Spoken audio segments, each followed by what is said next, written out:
এক বছরের বেশি সময় গোপনে থাকার পর দেখা দিলেন শান্তিতে নোবেল পুরস্কার প্রাপ্ত মারিয়া করিনা মাচাদো।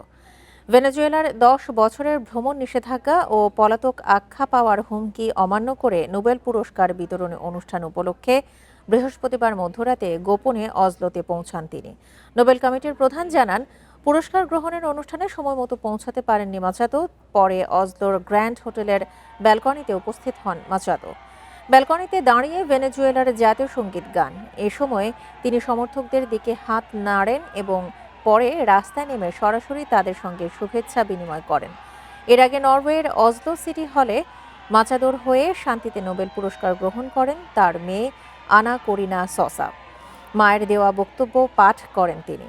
বক্তৃতায় ভেনেজুয়েলার গণতন্ত্রের স্বাধীনতার জন্য সবসময় প্রস্তুত থাকার আহ্বান জানান তিনি।